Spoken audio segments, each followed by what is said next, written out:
बे प्रमद बर'नि खर'आव थारैनो जुजाइसो दंमारो नामा हा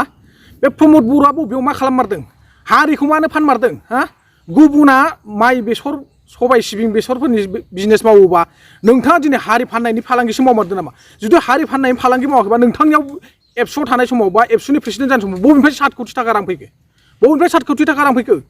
बे 7 कोटि राङाथ' निस्सय जों नों आं गोरिबफोरनि हाजिरा मावनानै नोंथांमोननो डनेसन खांना हरनायसो लोगोफोर गुड इभिनिं आसा खालामो नोंथांमोना इसोरनि उनाव मोजां दं आरो लोगोसे आंबो नोंथांमोननि अननायाव बा इसोरनि उनाव जोबोर मोजां दङ दिनै आं मानि सोमोन्दै भिडिअ लाना फैदों नोंथांमोना सिगाङाव होनाय स्क्रिप्टआव निस्सय नुनानै एसेबाबो बुजिखादों नङा होमबा मानो होनबा आङो सिगाङाव फंनैसो खोथा बुंबोदोंमोन बेयावनो नोंथांमोना हमनो हादों आं मानि सोमोन्दै बुंदों माने बर' बिथाङा एबसुआव प्रेसिडेन्ट मावबाय थानाय समाव बा एबसुआव थानाय समाव बिथांनि आखायाव 7 कोटि रां बाजेटनि माबा मोनदों बा बाजेटथ' नङा माने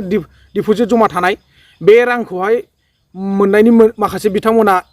प्रुफ होदों दा बेनि थ्रुयैसो आं नोंथांमोननो दिनै भिडिअखौ दिन्थिनो आखायाव लाना फैदों लोगोफ्रा भिडिअखौ जोबजासिम नायलांगोन आं बेखौनो आखाइ खबजोबै नोंथांमोनखौ रिकुवेस्ट खालामहरो जाहाथे अननानै भिडिअखौ स्किप खालामाजासे जोबजासिम नायो आरो गुरै मेलेमजों बा माइन्डजों साननानै लायो माब्रैहाय बेफोरबायदि जालांगासिनो दं जोंनि बर' हारिया दा लोगोफोर बे मेन भिडिअ थांनायनि सिगां आं नोंथांमोननो मोनसे फिसा खौरांसो फोसावनो सानदों बे खौराङानो जाहैबाय जायफोर थांनाय बाराव बा 2-3 दाननि सिगाङाव आत्मनिर्भर 2 लाख लन नङा होमबा बिनि सोमोन्दै माबा मोनसे मावना जानो हानायनि बिनि सोमोन्दै जायफोर बिथांमोना रेजिस्टार खालामना दोनदोंमोन बै बिथांमोना दिनैनि दिनाव माने बै रेजिस्टार खालामना दोननाय आत्मनिर्भरखौ एप्लाइ खालामहैनो हासिगोन जि जायगायाव नोंथाङा अनलाइन एप्लाइ खालामदोंमोन बे जायगायाव नोंथाङा नोंथांनि डकुमेन्टस बायदिसिनाखौ लानानै फिन खेब बै रेजिस्टार नाम्बारखौ लानानै नोंथांमोना बे आसनिखौ एप्लाइ खालामनानै लानो हासिगोन दा लोगोफोर फैदो बिदिब्ला जों दानिया मेन टपिकआव सावरायदिनि जोंहा प्रमद बर' बिथांखौ थांनाय बाराव हाग्रामा महिलारिया बेफारि होननानै बुंदोंमोन नङा होमबा बे बाथ्राया गोबां ससियेल मिडियानि गेजेरजों गोसारदों नाथाय हाग्रामा महिलारि बुंनाय बाथ्राखौ गोबाङानो माने अन्धबिश्वास सानदोंमोन बा मानि खारनाव दिनै हाग्रामा महिलारिया प्रमद बर'खौ एबसुनि सासे प्रेसिडेन्टखौ एसां गिदिर बर' हारिनि सासे बिफाखौ बा साननो हानाय गोहोगोरा मानसिखौ माबोरैहाय बेफारि होननानै बुंनो हाखो बिथाङा मा खालामनानै जादों बर'फोरखौ नङा होमबा बे बाथ्रानि थाखाय गोबां सानदोंमोन दिनैनि गेजेराव फैनानै नुफैदों जे माखासे प्रमद बर'आ 7 कोटि थाखा जानानै दोननाय बा जाख्ल'नानै दोननाय बे रांनि बाजेटखौ जा माखासे मेलेमजिबि सुबुंफ्रा ससियेल मिडियानि गेजेरजों दिन्थिनानै होदों एबा बुंसारनानै होदों दा बेनि खारनावसो जोङो दिनैनि भिडिअखौ लानानै फैनाय जादों मानो होनब्ला निस्सय बिथाङा एबसुआव थानाय समाव बा आफादाव थानाय समाव बबेनिफ्राय 7 कोटि थाखा रां मोनखो थारैनो जुदि बिथांनि आखायाव 7 कोटि थाखा राङा फैमारदोंमोनब्ला बा दंमारोब्ला बे बिथाङा बे रांखौ मा खालामखो आरो बे राङा बिथांनि आखायाव बबेनिफ्राय मोनफैनायमोन बे राङाथ' निस्सय जों गोरिब गुन्द्राफोरनिफ्रायनो नों आं हाजिरा मावना जाग्रा सुबुंफोरनिफ्रायसो मोनफैनाय मानो होनबा जोङो बे समाव आरो दिनैसिमबो दासिमबो बिथांमोननो जोङो बोसोरकिया 365 रां जों दासिमबो डनेसन हरनो गोनां जायो नङा होमबा थिग बे रांखौसो बिथाङा जमायनानै दोनदों मानो होनबा बिथाङा सेन्ट्रेलनि जानानै सेन्ट्रेलनिफ्राय माने डिस्ट्रिक्ट बा डिस्ट्रिक्ट एरिया बाय एरिया बिथाङा डनेसन खांनो हरोमोन एक्सन खालामनो हरोमोन बोसोरकिया बे रांखौनो बिथाङा दिनै बिथांमोन खांना हरनाय रांखौनो बिथाङा दिनै स्टप खालामनानै गावनियाव लादों नाथाय लानानै बिथाङा बबेयाव मा खालामखो बिनि हिसाबखौसो जोंनो नांगौ जादों अब्ला नोंथांमोना बिथांनि भिडिअखौ मा बुंदों मा बुंखै फुरा नायग्रोनानै लादो जे अमर सिंह ब्रह्म आरो दावलु देख्रेब नार्जारिया खेंख्रा खेंख्रि मानसि नामा ना थोंजों पइन्ट टु पइन्ट खोथा बाथ्रा दिनै बुंगासिनो दं सैथोखौ बेस खालामनानै सैथो बाथ्राखौ दिनै रायजोनि सिगाङाव फोरमायोब्ला बियो खेंख्रा खेंख्रि जायो नामा नोंथांमोनहासो खेंख्रा खेंख्रि नोंथांमोनहासो नङै बाथ्राफोरखौ रायजोनो मिसायै नोंथांमोनहा फोसावगासिनो दं हमनानै लादो बिटिसि एकर्ड मथे बिटिसि सुक्ति मथे हाग्रामा महिलारि बिएलटि आसाम गभर्नमेन्ट सेन्ट्रेल गभर्नमेन्टजों जानाय सुक्तियाव जोंहा जेनाखि पावार एन्ड फांसन जे दफा मोजां दफा जों मोनदोंमोन गोहो मोनदोंमोन दिनै बेखौ बिटिआर एकर्डआ जे डाइल्युट खालामबाय न'हवेर खालामबाय गैया खालामबाय जोंनि बिटिसिनि जोंनि मोनसे सेल्फ गभार्निं अट'नमास डिस्ट्रिक्ट काउन्सिल सेल्फ गभार्निं बडिया दिनै माने जेनेरेल गोदोनि आसाम बादि जाफिनबाय बे खोथाया असैथ्य नामा असैथ्यबा फोरमान खालामनानै हो बे समाव आङो सानदोंमोन जे हाग्रामा महिलारि बिथाङा प्रमद बर'खौ एबसुनि प्रेसिडेन्टखौ बोरै बेफारि होनखो नंगौना नङा जाखो मा फोरमान दं मा जुक्ति दं जागोन दाबि बे बाथ्राखौ आं सानदोंमोन नाथाय समा थांनाय लोगो लोगो दिनै जोङो फैनानै फैयै नुफैबाय प्रमद बर'आ बै समाव हाग्रामा महिलारि बिथाङा जे बेफारि होनदों एक नम्बर खाथि बेफारि प्रमद बर' एकदम बेफारि बे मालाया गयनि बेफारि फाथोनि बेफारि माइनि बेफारि बेसरनि बेफारि खालामो नाथाय प्रमद बर'आ ओरैबायदि बेफारि बिथाङा जाथि फाननायनिसो बेफारि खालामो जाथिखौ गुबुन हारिनो बा आसाम गभर्नमेन्टनो फाननानै बिनि बदलै मोनसे मथा धोरोमनि रां लानायनि बेफारिसो बिथाङा जातिखौसो स्मागलिं खालामदों दा जोङो नुनो मोनबाय बिथाङा जुदि बेफारि नङामोनब्ला दुलाराय बर' फरायसा आफादाव गोदोनिफ्राय दिनैसिम जेसेबां प्रेसिडेन्ट जाबोदों बयबो गावनि माइ दै फाथो बेसर फाननानै आफाद सालायबोदोंमोन थाखा गरसेबो सिपिआव थायामोन एबसुनि लिडारफोरनियाव मालायनाव दाहार बिबाय बायनानै खांबाय बायनानै सोलिबोदोंमोन दिनै प्रमद बेफारिया एबसुनि प्रेसिडेन्ट जानाय समावनो बोरै 7 कौटिनि मालिक जानो हाखो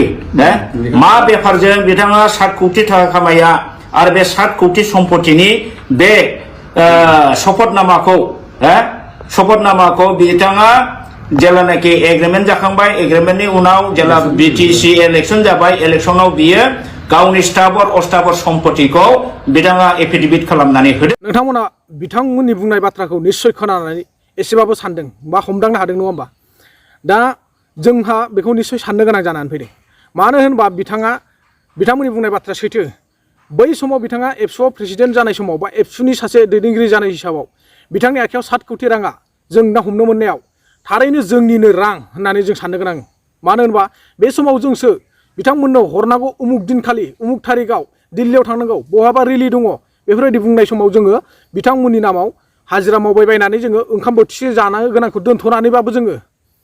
बिथांमोननि थाखाय जोङो रांखौ रेडि खालामना दोनदोंमोन आरो गामिनि गावबुरा सेक्रेटारिनि आखायाव जों गथायना दोनदोंमोन बिनि उनाव गावबुरा सेक्रेटारिया जिल्ला एबसु बा एरिया एबसुनि आखायाव गथायनानै बिथांमोना सेन्ट्रेलसिम फाथायहरदोंमोन बे राङानो प्रमद बर'नि आखायाव जमा जानानै दङ दासिमबो दङ बिथाङा बे रांखौ बाहायाखै ना बिथाङा बे रांजोंसो बिटिआरखौ बायना लाबोदों नामा बड'लेण्डनि जायगायाव बिथाङा बे रांजोंसो बिटिआरखौ बायना लाबोना दिनै बिटिआरखौ सालायबाय थादों नामा आरो बिटिआरखौ लाबोदों जेबो नङामोन दे नाथाय पावार एन्ड फांसना बहा थांजोबखो बिथाङा बुंबाय थादों बे बिटिआरनि गेजेरजों गोबां जोंहा पावार फांसन दङ होननानै नाथाय दिनै बे बिटिआरनि गेजेरजों पावार फांसन थानाया बबेयाव गोमाना थांजोबखो निश्चय बै समाव जेरैबायदि हाग्रामा महिलारिया पावारखौ लानानै सालायदोंमोन बेबायदि नोंथांनियाव माथो पावारखौनो नुनो मोनाखै गासिबो बिथिंनि गेजेराव नायोब्ला गासिबो पावार एन्ड फांसनखौनो माथो आसाम सरकारनि आखायावसो नुगासिनो दङ आसाम सरकारासो लांफिनगासिनो दङ रङियाव थानाय तामुलपुर डिस्ट्रिक्टआव थानाय कर्ट कासारिखौबो जेरै आसामावसो लाफिनजोब्बाय बेफोरलाय मा जाखो बेफोर मा जाखो गोबां दुखु खस्थ'नि गेजेरजों सैबोनाय एनडिबि आफादफोरनि जेंनाफोरखौ मानो दासिमबो फोजोबना होनो हायाखै बेफोरलाय मा जोंनि बिटिआरनि पावार एन्ड फांसन जाखो बेलाय बबेखौ लानानै बिथाङा दिनैसिम बिटिआर सरकाराव बा बिटिआराव गोबां पावार दङ होननानै मा खोथाखौ बुंबाय थायो आरो दिनैनि दिनाव बिथांमोन बुंनाय बाथ्रा सैथो जाय मानसिया सैथो बाथ्राखौ बुङो जाय मानसिया सैथो रावखौ दिरुनो बे बिथांखौ थोंजोङै नोजोर होयो बिथांमोना मानो होनोब्ला बिसोरो थोंजों हायाब्लाबो सोलोजों बुद्धिजों माबा मोनसेबाबो खालामनो बिथांमोना बेबस्था लायो आरो नाजायो जों बे बाथ्राखौ गोबां मिथिबोखादों नुबोखादों जोङो मानोना थांनाय बारावबो जोंहा सासे इउटुबारखौ बेबायदिनो बिथांमोना एटेक खालामदों नङा होमबा आं नामखौ मेनसन खालामनो सानलिया नोंथांमोना मिथिखागौ नङा होमबा सोर बिथांखौ बा जाय सुबुङा बर'फोरनि गेजेराव सासे मोजां इउटुबार जानो थांबाय थादोंमोन बे बिथाङा हारिनि थाखाय नांबोदोंमोन बे बिथाङा दिनै हारिनि खोथा माखासे बुंबाय थानायाव बिथाङा डाइरेक्ट टारगेट लानानै बुंबाय थानाय समाव माने बिथांखौ डाइरेक्टयै बिथांमोना एटेक खालामदोंमोन नाथाय समाधान जानानै थांबाय बे केसा नङा होमबा थेवब्लाबो जों बुंनो गोनां जायो जाय मानसिया सैथो बाथ्राजों बुंबाय थायोब्ला बिथांमोनखौ नोजोर होयोब्ला गाज्रि नोजोरजों मानो सानोब्ला जोङो मानो बुंना जायाखै जोंहा बुंनो थाखाय बाध्य दङ जोंनो बुंनो थाखाय खुगा हरदों जेला जोंनो खोनानो थाखाय खोमा हरदों जेला जोंनो नुनो थाखाय मेगन हरदों जेला जोङो जेथिंबो जाखानांगोन नङा होमबा बेखायनो जोङो लोगोफोर दानि जुगाव जों साननो जेबो बाखि गैलिया प्रमद बर' बिथाङा जुदि थारैनो हारिनि थाखाय मोजां खामानि मावोबा बैफोरबायदि बेफार बिजनेस मावनायखौ दोन्थ'नानै आरो बै 7 कौटि थाखाखौ बबेयाव बिथाङा मा खालामदों बिनि बाजेटखौ होयोब्ला बिनि अडिटखौ होयोब्ला जों रायजोआ थारैनो गोजोननाय मोनगोन नङाब्ला नोंथांनि सायावनो दिनैसिमबो जानानै दोनदों बा नोंथांनि पकेटावनो दासिमबो दङ होननानै जोङो बेखौ सानबाय थानो गोनां जागोन बा गासै रायजोआनो नोंथांनि सायाव बे प्रेसारखौ नुहुरबाय थागोन बेखायनो नोंथाङा जुदि थारैनो हारिजों अनजानो लुगैदोंब्ला समाजजों मोजां सानजानो लुगैदोंब्ला नोंथाङा बैफोरनि अडिटखौ होनानै होबानो जाबाय बबेयाव मा खालामदों थारैनो बे राङाथ' जोंनिसो रांमोन मा नोंथाङा सानमारदों नामा बे रांखौ लानानै आङो रायजो राजाखौ इलेक्सननि समाव एफा एफा सा खरसा होनानै बिथांमोननिफ्राय आं भट बायगोन होननानै बेथ' जानाय नङा माब्लाबाबो नोंथाङा नोंथांनिफ्राय सोरबा सुबुङा रां लानानै नोंथांमोना भट होनो थिनलांबाबो बेयाव होग्राया गोबां सानखायो नोंथांनिफ्राय रां लानानै आं दे जागोन आं नोंथांमोनजोंनो होगोन होननानै बुंब्लाबो बेयाव जाखानाय नङा किसुमाना नोंथांनिफ्राय रां लानानै साइडआव बेलेगाव भटखौ थुनानै होयो अब्ला जोङो बिथांनिफ्राय भटखौ मोनथारदों होननानै माबोरैहाय मिथिनो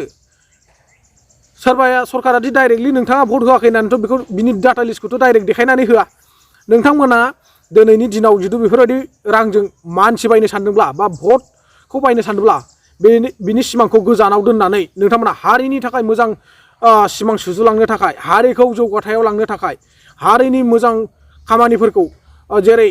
हस्पिटाल कारेन्ट हा फाट्टा आरो बिटिआर बारायनायनि सिमा बेफोरखौ नोंथांमोना सिमां सुजु आरो अरायसम बेफोरनि थाखाय गोजौ लामाथिं आगान बारायलां जायनि जाहोनाव दिनैसिम एक्स एनडिएफबिनि माखासे अर्थात लिडार केडारफोर रन्जन दैमारि सारमोना जेलाव जोबथेसालियाव दासिमबो जोबजानानै दङ बिथांमोननि केसा उइद्र जानानै थाङाखै आरो बाद बाखि जायफोर रायजोफोरजों मोखां नुलायनानै दासिमबो दङ बिथांमोननि केसफ्राबो दासिमबो जोबनानै थाङाखै बिथांमोनाबो दासिमबो गोजोनै थानो हायाखै बिथांमोननि केसखौ फोजोबनानै हो बैफोरबायदि खामानिखौ अरायसम मावलां नोंथांनाव जुदि बेफोरबायदि राङा दासिमबो दङब्ला बेफोर रांजों बिथांमोननि अनसुंथाइ हर बिथांमोननि न'खराव गोबां दुखु जारला सोलिगासिनो दङ बिथांमोननो एफा एफा अनसुंथाइ हरना हो बिथांमोननि थाखाय मोजां उकिल हमना हो बेफोर रांजोंनो आरो माखासे हारिनि थाखाय बबे जायगायाव बबे अलखदाव गोलैना दङ बेफोरखौ नायथिंनानै बे रांखौ नोंथाङा बैफोरबायदियाव बाजेट खालामनानै हो सार अननानै नोंथांखौ आं रिकुवेस्ट खालामहरो आखाइ खबजोबै नोंथांखौ आं सार सोदोबजों बाहायनानै दिनै नोंथांनिसिम आं गुरैयै रिकुवेस्ट खालामहरदों जाहाथे नोंथाङा बैफोरबायदि बेफार फालांगि मावनायनिफ्राय गोजान जानानै थारैनो बिथांमोन बुंनाय रावा सैथोमार नामा जोंहा बेखौ साननो फैनो गोनां जादों आरो जोङो बे बाथ्राखौ बुंनो गोनां जादों नोंथाङा जुदि थारैनो बेफोरबायदि बेफार फालांगि मावनो सानमारदोंब्ला नोंथाङा बेफार फालांगि मावनायनिफ्राय गोजान जानानै हारिनि जौगाथायनि थाखाय हारिनि समाजनि थाखाय थामोनथानि थाखाय नोंथाङा अरायसम खामानिखौ मावलांबा जों जोबोद गोजोननाय मोनगोन बेखिनिखौनो दिनै आङो बुंनानै नोंथांनिसिम गुरै आखाइ खबजोबै रिकुवेस्ट खालामनानै आरो गासै आंनि चेनेलखौ नायगिरि साफ्रोमबो बिथांमोननिसिम आङो बेखौनो आसा खालामहरो जे नोंथांमोना बे भिडिअनि गेजेरजों निस्सय बुजि मोनदों बा जोबजासिम नायनानै नोंथांमोना हमदांनो हादों नङा होमबा बेफोरबायदि जानो नाङा होननानै बयबाबो सानदों बेखायनो आं नोंथांमोनखौबो जोबथारनायाव रोजा रोजा साबायखर हरबाय आरो बेखौ आं मोनसे गुरै रिकुवेस्ट खालामहरो जे जाय बिथांमोना आंनि चेनेलाव गोदानै फैदों बिथांमोना अननानै आंनि चेनेलखौ साबस्क्राइब खालामनानै लायो जाहाथे खाथियाव थानाय बेलनि आइकनखौबो दाबायना लानानै आंनि गोदान भिडिअ आपल'ड होनाया नोंथांनाव लगे लगेयाव सहैनो हायो आरो नोंथाङा बेफोरबायदिनो आंजों बा नोंथांमोनजों मोजां गाज्रि सावरायनायनि भिडिअखौ नोंथाङा अरायसम मोनबाय थानो हायो लोगोफोर दिनैनि भिडिअखौ आं स्क्रिनावनो फोजोबनोसै जय हिन्द बर' हारिनि